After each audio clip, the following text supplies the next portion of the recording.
നമസ്കാരം.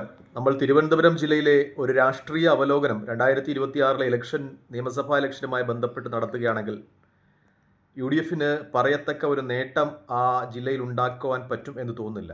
മറ്റുള്ള ജില്ലകളിലൊക്കെ UDF നല്ല പ്രകടനം കാഴ്ചവെക്കുമെങ്കിലും തിരുവനന്തപുരം ജില്ലയിൽ എത്രത്തോളം മികച്ചതായിരിക്കും കോൺഗ്രസ്സാണ് ആ ജില്ലയിലെ ഏറ്റവും പ്രധാനപ്പെട്ട കക്ഷി.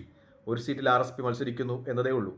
എത്രത്തോളം നല്ല പ്രകടനം കാഴ്ചവെക്കുവാൻ കഴിയുമെന്ന് ചോദിച്ചാൽ LDFനെ സംബന്ധിച്ച് അവർക്ക് ജനകീയരായ കുറച്ച് MLAമാരുണ്ട് എന്നതാണ് ഏറ്റവും പരമപ്രധാനമായ പ്രത്യേകത. പ്രത്യേകിച്ചും അരുവിക്കര, നെയ്യാറ്റിൻകര, പാറശാല മുതലായ കോൺഗ്രസ് വിജയിക്കുന്ന മണ്ഡലങ്ങളിലൊക്കെയും ഇത്തവണ LDFൻ്റെ MLAമാർ ജനകീയരാണ്. അവരെ കോൺഗ്രസ്സിന് പരാജയപ്പെടുത്തി തങ്ങളുടെ നഷ്ടപ്പെട്ടു പോയ സീറ്റ് തിരികെ പിടിക്കുവാൻ എത്രത്തോളം കഴിയുമെന്നത് വലിയ ചോദ്യം ചിഹ്നം തന്നെയാണ്. പ്രത്യേകിച്ചും നേരത്തെ G. കാർത്തികേയൻ സ്ഥിരമായി മത്സരിച്ചുകൊണ്ടിരുന്ന ആര്യനാട്, പിന്നെ ആ മണ്ഡലം അരുവിക്കരയായി മാറി. അവിടെ ഇപ്പോൾ സ്റ്റീഫൻ എന്ന് പറയുന്ന CPMൻ്റെ MLA വളരെ നല്ല പ്രകടനം കാഴ്ചവെക്കുന്നു എന്നാണ് റിപ്പോർട്ടുകൾ സൂചിപ്പിക്കുന്നത്. അവിടെ കഴിഞ്ഞതിന് അങ്ങേ പ്രാവശ്യം വിജയിച്ചിട്ടുള്ള കോൺഗ്രസിൻ്റെ സ്ഥാനാർത്ഥി ശബരിനാഥിന് ഒരിക്കൽ കൂടി ആ മണ്ഡലത്തിൽ അവസരം നൽകിയാൽ അവിടെ തിരഞ്ഞെടുക്കപ്പെടുമോ എന്ന് ചോദിച്ചാൽ സാധ്യതകൾ വിരളം എന്നു തന്നെയാണ് റിപ്പോർട്ടുകളൊക്കെ സൂചിപ്പിക്കുന്നത്. ആ മണ്ഡലവും അടിസ്ഥാനമാക്കിയുള്ള നമ്മൾ കഴിഞ്ഞ നിയമസഭാ തെരഞ്ഞെടുപ്പിൻ്റെ ഒരു അവലോകനം തിരുവനന്തപുരം ജില്ലയെ ബന്ധപ്പെട്ട് നടത്തിയാൽ ആകെ 14 സീറ്റിൽ 13 സീറ്റും LDF പിടിച്ചെടുത്ത ഒരു ഇലക്ഷനായിരുന്നു. ഏക സീറ്റ് കോവളം മാത്രമാണ് വിൻസെന്റിലൂടെ കോൺഗ്രസിന് നേടുവാൻ കഴിഞ്ഞത്. BJPയെ സംബന്ധിച്ച് 2016 അവർക്കുണ്ടായിരുന്ന ഒരു സീറ്റ് അത് നഷ്ടപ്പെട്ടു എന്ന ഒരു പ്രത്യേകതയുമുണ്ട്. നേമത്ത് CPMൻ്റെ ശിവൻകുട്ടി BJPയുടെ കയ്യിൽ നിന്ന് ആ സീറ്റ് പിടിച്ചെടുത്തു എന്ന ഒരു വിശേഷവും 2021 തെരഞ്ഞെടുപ്പുമായി ബന്ധപ്പെട്ടുണ്ട്. കോൺഗ്രസിന് 2026 തെരഞ്ഞെടുപ്പിൽ ഒരുപക്ഷെ ശശി തരൂരിനെ നിയമസഭയിൽ നിർത്താൻ കഴിഞ്ഞാൽ തിരുവനന്തപുരത്തിൻ്റെ രാഷ്ട്രീയ ചിത്രമാകെ മാറുമെന്നൊരു വിശകലനമുണ്ട്. കാരണം ഒരു മുഖ്യമന്ത്രി സ്ഥാനാർത്ഥിയായി ശശി തരൂർ കൂടി പരിഗണിക്കപ്പെടുന്ന ഒരവസ്ഥയിൽ, കാരണം ഇപ്പോൾ ഹൈക്കമാൻഡിൻ്റെ ഒരു പ്രഖ്യാപനം ഉണ്ടാകുന്നത് കോൺഗ്രസിന് മുഖ്യമന്ത്രി സ്ഥാനാർത്ഥികൾ ഉണ്ടാകില്ല എന്നാണ്. അങ്ങനെയെങ്കിൽ ശശി തരൂരിനെ മുൻനിർത്തി ഏതെങ്കിലും ഒരു മണ്ഡലത്തിൽ മത്സരിപ്പിച്ചാൽ തിരുവനന്തപുരത്തിൻ്റെ ചരിത്രം ആകെ മാറുവാൻ സാധ്യതയുണ്ട്. കോൺഗ്രസിന് അനുകൂലമായി 7, 8, 9 സീറ്റുകളൊക്കെ ലഭിക്കുവാൻ സാധ്യതയുണ്ട്. കാരണം ശശി തരൂരിനെ ഒരു മുഖ്യമന്ത്രി സ്ഥാനാർത്ഥിയായി തിരുവനന്തപുരത്തുകാർ പരിഗണിക്കുന്നുണ്ട്. കാരണം തിരുവനന്തപുരത്തുകാരുടെ ഒരു പ്രത്യേകത അനുസരിച്ച് അവർ വിദ്യാഭ്യാസത്തിനും അതുപോലെയുള്ള കാര്യങ്ങൾക്കൊക്കെ ഇമ്പോർട്ടൻ്റ് കൊടുക്കുന്ന ആളുകളാണ്. അതുകൊണ്ട് തന്നെ ശശി തരൂരിൻ്റെ ഒരു കരിഷ്മ അത് ഉപയോഗപ്പെടുത്തുവാൻ കോൺഗ്രസ് ശ്രമിച്ചേക്കാം എന്ന ഒരു ചർച്ച തിരുവനന്തപുരം സിറ്റിക്കകത്ത് നിറഞ്ഞു നിൽക്കുന്നുണ്ട്. കാരണം ഞാൻ തിരുവനന്തപുരം ജില്ലക്കാരനായതുകൊണ്ട് തന്നെ ഇതുമായി ബന്ധപ്പെട്ട ചില വിവരങ്ങൾ ലഭിക്കുന്നതിനിടയുണ്ട്.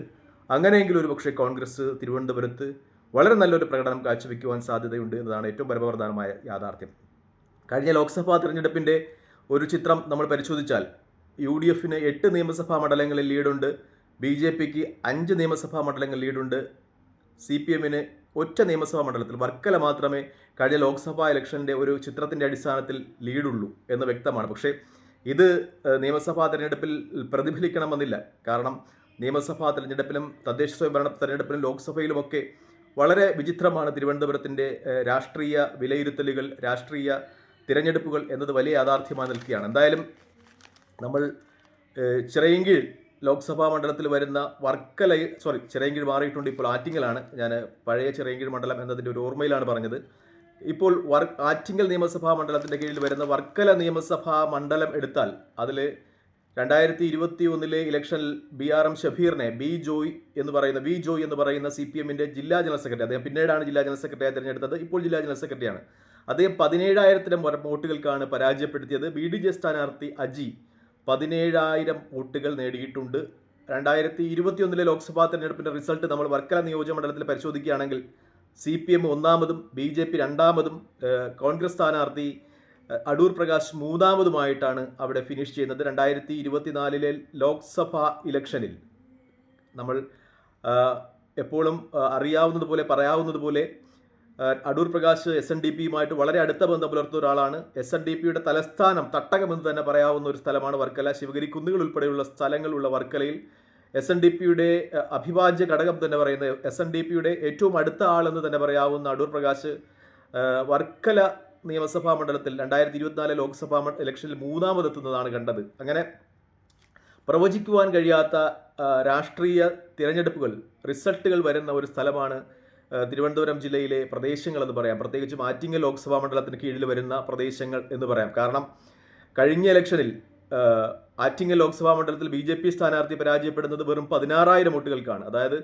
വലിയ മാർജിൻ BJP നേടിയ ഒരു സ്ഥലമാണ് ആറ്റിങ്ങൽ ലോക്സഭാ മണ്ഡലം. നമ്മൾ തൃശ്ശൂർ വിജയിച്ചു എന്ന് പറയുന്നതോടൊപ്പം തന്നെ തിരുവനന്തപുരത്ത് 2ാം സ്ഥാനത്തെത്തിയെങ്കിലും ആറ്റിങ്ങലിലെ കാര്യം ആരും പറയാറില്ല. കാരണം ആറ്റിങ്ങലിൽ 3ാം സ്ഥാനത്താണ് BJP എത്തിയിട്ടുള്ളത്. പക്ഷേ ഒന്നാമതുള്ള അടൂർ പ്രകാശിനേക്കാളും BJP സ്ഥാനാർത്ഥിക്കുള്ള വോട്ട് ദൂരം വെറും 15,000 16,000 ആയിരുന്നു എന്ന് പറയുമ്പോൾ BJP അവിടെ നല്ല പ്രകടനം കാഴ്ചവെച്ചു എന്ന് തന്നെ നമുക്ക് വ്യക്തമാണ്. നമ്മൾ ഈ വർക്കല നിയമസഭാ മണ്ഡലത്തിലേക്ക് തിരികെ വന്നാൽ, വർക്കല നിയമസഭാ മണ്ഡലത്തിൽ അടുത്ത പ്രാവശ്യം വി ജോയി മത്സരിച്ചില്ല എങ്കിൽ ഒരു പക്ഷേ അവിടെ കോൺഗ്രസ് വിജയിക്കുവാനുള്ള സാധ്യതകൾ ചർച്ച ചെയ്യപ്പെടുന്നുണ്ട്. കാരണം വി ജോയി 2 ടേം പൂർത്തിയാക്കി കഴിഞ്ഞു. മാത്രമല്ല അദ്ദേഹം ലോക്സഭയിലോട്ട് മത്സരിച്ച് പരാജയപ്പെട്ടു. അതിനുശേഷം അദ്ദേഹം തിരുവനന്തപുരം ജില്ലാ ജനറൽ സെക്രട്ടറിയായി തെരഞ്ഞെടുക്കപ്പെട്ടു CPM-ന്റെ. ഈ അവസ്ഥയിൽ വി ജോയിക്ക് ഒരു അവസരം കൂടി കൊടുക്കുമോ എന്നത് ഒരു ചോദ്യമാണ്. പക്ഷേ ഇപ്പോൾ CPM വിജയ സാധ്യതകളെയാണ് പരിഗണിക്കുന്നതെന്ന് റിപ്പോർട്ടുകൾ വരികയാണ്. അങ്ങനെയെങ്കിൽ വി ജോയി അവിടെ ഒരിക്കൽ കൂടി മത്സരിക്കുവാൻ പാർട്ടി തിരഞ്ഞെടുത്തേക്കാം. അങ്ങനെയാണെങ്കിൽ ആ സീറ്റ് CPM നിലനിർത്തുവാനുള്ള സാധ്യതയുണ്ട്. പക്ഷേ വി ജോയി അല്ല വേറെ ഏതെങ്കിലുമാണ് CPM സ്ഥാനാർത്ഥിയായിട്ട് വരുന്നതെങ്കിൽ ആ സീറ്റ് കോൺഗ്രസ് പിടിച്ചെടുക്കുവാനുള്ള സാധ്യതയുണ്ട്. കാരണം കോൺഗ്രസിന് അവിടെ സ്ഥാനാർത്ഥിയായി പരിഗണിക്കപ്പെടുന്നത് വർക്കല കഹാർ ആയിരിക്കും, അല്ലെങ്കിൽ കഴിഞ്ഞ പ്രാവശ്യം മത്സരിച്ച BRM ഷഫീർ ആയിരിക്കും. BRM ഷഫീറും വർക്കല കഹാർ രണ്ടുപേരും ആ മണ്ഡലത്തിൽ നിറഞ്ഞു തന്നെ നിൽക്കുന്നു എന്നത് വലിയ യാഥാർത്ഥ്യമാണ്. എന്തായാലും ജോയി ആണ് ഏറ്റവും പ്രധാനപ്പെട്ട ഘടകം ആ മണ്ഡലത്തിൽ. ജോയി വർക്കല കഹാർ പോരാട്ടം നടന്നാൽ ജോയിക്ക് വിജയിക്കാനുള്ള സാധ്യത ഒരു 60%, വർക്കല കഹാറും ജയിക്കാനുള്ള സാധ്യത 40%. മറിച്ച് ജോയി ഈ 2 തവണ മത്സരിച്ചു എന്നതിൻ്റെ പേരിൽ മാറ്റി നിർത്തപ്പെട്ടാൽ അവിടെ വർക്കല കഹാർ വിജയിക്കുവാനുള്ള സാധ്യത കൂടുതലാണ്. BRM ഷഫീറിനാണെങ്കിലും അവിടെ ചാൻസുകൾ ഉണ്ട് എന്നത് തന്നെയാണ് ഏറ്റവും പരമപ്രധാനമായ മറ്റൊരു കാര്യം. ഇനി തൊട്ടടുത്ത മണ്ഡലമായ ചിറയൻകീഴ് എടുത്താൽ അവിടെ കഴിഞ്ഞ തവണ 14,000 വോട്ടുകൾക്കാണ് അനൂപിനെ CPIയുടെ ശശി പരാജയപ്പെടുത്തിയത്. അനൂപ് ഈ മണ്ഡലത്തിൽ ഇപ്പോൾ സ്ഥിരമായി തന്നെ ഉണ്ട്. അദ്ദേഹം അവിടെ വർക്ക് ചെയ്യുന്നുണ്ട്. വി ജോയും 2 തവണ മത്സരിച്ചു എന്ന ഒരു പരിഗണന, 2 തവണയല്ല, അദ്ദേഹം 3 പ്രാവശ്യം അവിടെ നിന്ന് വിജയിച്ചിട്ടുണ്ട്. ഈ 3 പ്രാവശ്യം മത്സരിച്ച് വിജയിച്ച ഒരാളെ പരിഗണിക്കില്ല എന്ന് CPI തീരുമാനിച്ചാൽ മനോജ് ഇടമനെയാണ് അവിടെ CPI സ്ഥാനാർത്ഥിയായി നിർത്തുവാൻ പരിഗണിക്കുന്നത്. അങ്ങനെയാണെങ്കിൽ അനൂപ് കോൺഗ്രസ് സ്ഥാനാർത്ഥിയായി വന്നാൽ അവിടെ വിജയിക്കുവാനുള്ള സാധ്യത ഉണ്ട് എന്നാണ് പരമപ്രധാനമായ യാഥാർത്ഥ്യം. കാരണം അനൂപ് ആ മണ്ഡലത്തിലുള്ള ആളാണ്. അയാൾ ചിറയൻകീഴ് പഞ്ചായത്തിൽ മെമ്പറായിരുന്നു. മാത്രമല്ല തൊട്ടടുത്ത കടക്കാവൂർ പഞ്ചായത്തിലൊക്കെ വലിയ പിടിപാടുള്ള ജനകീയ സ്വാധീനമുള്ള ഒരാളാണ് അനൂപ്. കഴിഞ്ഞ പ്രാവശ്യം CPM-ന്റെ തരംഗത്തിൽ പരാജയപ്പെട്ടു എന്നേ ഉള്ളൂ. പക്ഷേ അദ്ദേഹം വന്നാൽ അവിടെ വിജയിക്കുവാനുള്ള സാധ്യത കൂടുതലാണ്. പ്രത്യേകിച്ചും മംഗലാപുരം അതുപോലെ ഉള്ള ശക്തമായ UDF വോട്ടുകളുള്ള ഒരു സ്ഥലമാണ് ചിറയൻകീഴ്. പക്ഷേ 3 ഇലക്ഷനായി CPI LDF-നെ പ്രതിനിധീകരിച്ച് അവിടെ വിജയിക്കുന്നു എന്നത് വലിയ വിരോധാഭാസമാണ്. കാരണം ഈ ചിറയൻകീഴ് മണ്ഡലത്തിൻ്റെ ഭൂരിഭാഗം പ്രദേശങ്ങളും കഴിഞ്ഞ ആറ്റിങ്ങൽ നിയമസഭാ മണ്ഡലത്തിൻ്റെ ഭാഗമായിരുന്നാണ് വക്കം പുരുഷോത്തമൻ ദീർഘകാലം ഈ മണ്ഡലത്തെ പ്രതിനിധീകരിച്ചുകൊണ്ട്. മാത്രമല്ല 2006-ലെ ഈ നിയമസഭാ പുനർനിർമ്മാണവുമായി ബന്ധപ്പെട്ട കാര്യങ്ങളാണ് ജില്ലയിൽ കോൺഗ്രസിന് വലിയ തിരിച്ചടിയായിട്ടുള്ളത്. അതുകൊണ്ടാണ് മിക്ക സീറ്റുകളിലും കോൺഗ്രസ് ഇപ്പോൾ തിരുവനന്തപുരത്ത് പരാജയപ്പെടുന്നത്. കാരണം അത് LDF-ന് അനുകൂലമായി മിക്ക മണ്ഡലങ്ങളും വെട്ടിമാറ്റപ്പെട്ടു എന്നൊരു യാഥാർത്ഥ്യം കൂടി നിലനിൽക്കുന്നുണ്ട്. എന്തായാലും ചിറയൻകീഴ് മണ്ഡലത്തിൻ്റെ ഒരു അവലോകനം നമ്മൾ എടുത്താൽ ഒരുപക്ഷേ CPIയുടെ കയ്യിൽ നിന്ന് അത് കോൺഗ്രസ് അനൂപാണ് മത്സരിക്കുന്നതിൽ പിടിച്ചെടുക്കപ്പെടാനുള്ള സാധ്യതകൾ വളരെയേറെയാണ് എന്ന ഒരു വിശകലനം തന്നെയാണ് മാധ്യമങ്ങൾ നടത്തുന്നത്. തൽക്കാലം ഈ വീഡിയോ ഇവിടെ വാങ്ങിയാണ്. തിരുവനന്തപുരം ജില്ലയിലെ മറ്റുള്ള മണ്ഡലങ്ങളുടെ അവലോകനമായി ഒരിക്കൽ കൂടി കാണുന്നതുവരെ നന്ദി, നമസ്കാരം, ജയ് ഹിന്ദ്.